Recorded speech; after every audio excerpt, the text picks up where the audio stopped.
Honorable Minister. माननीय अध्यक्ष महोदय, माननीय सदस्य ने किसान के हित की रक्षा की बात करी है। बहुत अच्छी बात है, क्योंकि सभी लोगों को जीवन व्यापन करने के लिए मिनिमम ज़रूरत है वो तो उपलब्ध होना ही होना चाहिए। और मिनिमम ज़रूरत उपलब्ध हो इसलिए ही प्रधानमंत्री जी ने आज देश में इस टाइप की सोशल सिक्योरिटी की व्यवस्था करी है, ताकि देश में सभी नागरिक को अपना घर मिले, पूरता खाना मिले और घर में उसको गैस का सिलेंडर मिले। ये सारी व्यवस्था सोशल सिक्योरिटी का एक पार्ट ही है और वेजेस का भी एक पार्ट है। और जब वेजेस तय करी जाती है तब व्यक्ति को कितना न्यूट्रिएंट फूड चाहिए, कितनी कैलोरी चाहिए, उसको विज्ञापन के उसको जीवन निर्वाह के लिए कपड़ा चाहिए, उसको घर चाहिए, उसको फैन, घर में फैन चाहिए। तो पहले फैन नहीं था तो बिजली बिल नहीं आता था। आज अभी मोबाइल तो हम काउंट ना करें, वो एडिशनल व्यवस्था है, लेकिन उसके जीवन में मिनिमम जीवन जरूरी चीज़ों को खरीदने के लिए उसको मिनिमम जो खर्च लगता है उसको मिनिमम वेज के रूप में माना जाता है। और मिनिमम वेज आज तक माननीय अध्यक्ष महोदय सरकार तय करती थी, लेकिन भारत सरकार तय करती थी, लेकिन वो एडवाइजरी के रूप में था। स्टेट उसको माने नहीं माने उसके लिए कोई कंपलसरी नहीं था। लेकिन माननीय अध्यक्ष महोदय, माननीय प्रधानमंत्री जी ने लेबर कोड लागू करा। लेबर कोड में एक फ्लोर वेज का प्रावधान करा गया है। तो भारत सरकार अभी नए लेबर कोड के मुताबिक फ्लोर वेज तय करेगी। फ्लोर वेज मतलब कोई भी राज्य उससे कम मिनिमम वेज नहीं देंगे, उसका तो इतना देना ही देना, उससे ऊपर राज्य जितना रख सकते हैं, इतना जितना रखना चाहे इतना रख सकते हैं। उसमें से सभी राज्य अपनी, उन्होंने बहुत अच्छी बात कही कि देश में बहुत डाइवर्सिटी है। हमारे देश में मैदानी प्रदेश भी है, हिमालयन रेंज भी है, नॉर्थ ईस्ट जैसे पहाड़ी प्रदेश भी है, विकसित प्रदेश भी है, अल्प विकसित प्रदेश भी है। तो ऐसी स्थिति में उसकी रिक्वायरमेंट और उसका जीवन निर्वाह का ABC, यानी कि एक मेट्रोपॉलिटन सिटी, उसके अगल बगल में रहने वाले लोगों का खर्च, एक छोटे शहर में रहने वाले और उसके अगल बगल में रहने वाले लोगों का जीवन खर्च, और एक का दूर सुदूर गांव में रहने वाले और किसान का जीवन निर्वाह का खर्च अलग अलग होता है।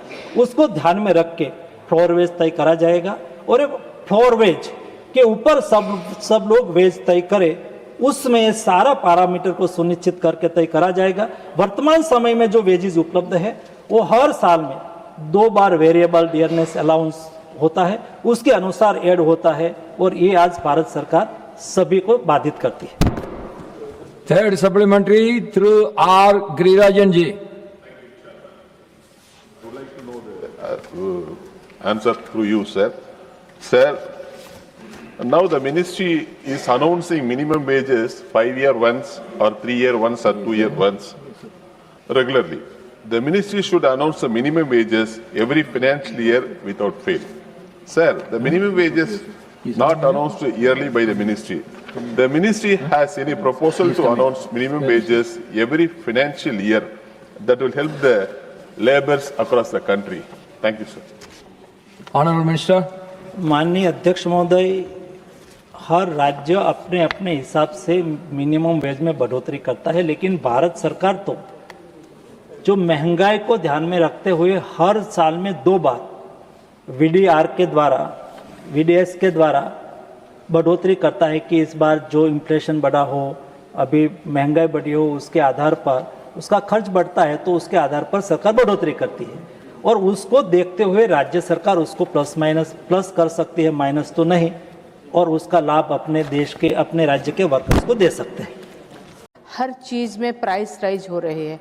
एक मिडिल क्लास फैमिली भी अपनी घर चलाने के लिए मुश्किल हो रहा है। तो हम लोग जो एकदम लोअर क्लास से बिलोंग्स करते हैं, जो ऑन स्किल लेबर और स्किल लेबर है, उन लोगों के लिए मैं ये पूछना चाहती हूँ कि जिस तरह से प्राइस हाइक हो रहा है, उस माननीय मंत्री जी ये बोलेंगे कि उन लोगों की जो वेजेस है, डेली वेजेस है, वो बढ़ना ज़रूरी है। वो बढ़ाने की कोई प्रपोजल गवर्नमेंट ऑफ इंडिया का है क्या? अगर है तो स्टेट को भी कम्युनिकेट करें। और दूसरी बात मैं मतलब ये जानना चाहती हूँ कि कुछ ऐसे स्वास्थ्य मित्र है जो हमारे उड़ीसा में काम करते थे हेल्थ में, आयुष्मान योजना में, उन लोगों को भी, जो कंट्रैक्चुअल में काम करते थे उन लोगों को भी निकाला जा रहा है।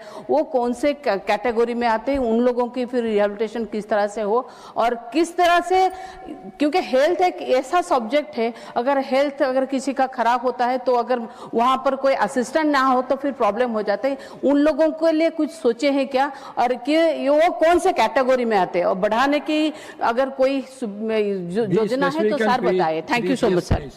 Honourable minister. माननीय अध्यक्ष महोदय, माननीय सदस्य की बात में ऐसा, इस दृष्टि से ऐसा समझा हो कि उनके यहाँ हेल्थ वर्कर है, उसकी सैलरी बढ़नी चाहिए, और उसने ये भी अपेक्षा रखी है कि जो अपने मिनिमम वेज है वो आपको रेगुलर बढ़ाता जाना चाहिए, समय समय पर बढ़ाते जाना चाहिए। मैं उसको माननीय सदस्य को रिप्लाई देना चाहूँगा आपके द्वारा। माननीय अध्यक्ष महोदय, हमारा देश अभी बदल रहा है, आगे बढ़ रहा है, नया भारत बन रहा है। अध्यक्ष महोदय, आज हमारा भारत दुनिया में डेवलप्ड कंट्री, यूरोप की बात करें 1-2% इकोनॉमिक ग्रोथ है, चाइना यूएसए 4-5% इकोनॉमिक ग्रोथ है, भारत की इकोनॉमी 7.5% से ग्रो कर रही है। जब कोई भी देश की इकोनॉमी ग्रो करती है तब देश के नागरिक का परचेज पावर बढ़ता है। देश के नागरिक का परचेज पावर बढ़ता है तो देश में डिमांड बढ़ती है, और डिमांड बढ़ती है तो मैन्युफैक्चरिंग बढ़ता है, और मैन्युफैक्चरिंग बढ़ता है तो एम्प्लॉयमेंट बढ़ता है, एम्प्लॉयमेंट बढ़ता है तो रोजगारी बढ़ती है। स्वाभाविक तौर पर यहाँ जो बात रखी गई है कि अपने वर्कर्स है उसको, हेल्थ वर्कर्स को अपना सैलरी बढ़नी चाहिए। सभी राज्य को ऐसा कोई प्रावधान नहीं है कि आप 2 साल में बढ़ाओ, 3 साल में बढ़ाओ, 5 साल में बढ़ाओ। भारत सरकार तो हर 6 महीने में बढ़ाती है। उसको देखते हुए हर राज्य सरकार, क्योंकि लेबर वेलफेयर वो कंकरेंट लिस्ट में है, तो ये राज्य सरकार का अधिकार है कि जब चाहे तब अपने राज्य में वो मिनिमम वेज बढ़ा सकते हैं। किसी का भी वेज में बढ़ोतरी करनी है तो राज्य सरकार उसमें पर बढ़ोतरी करके अपने एम्प्लॉइज को उसका लाभ दे सकते हैं।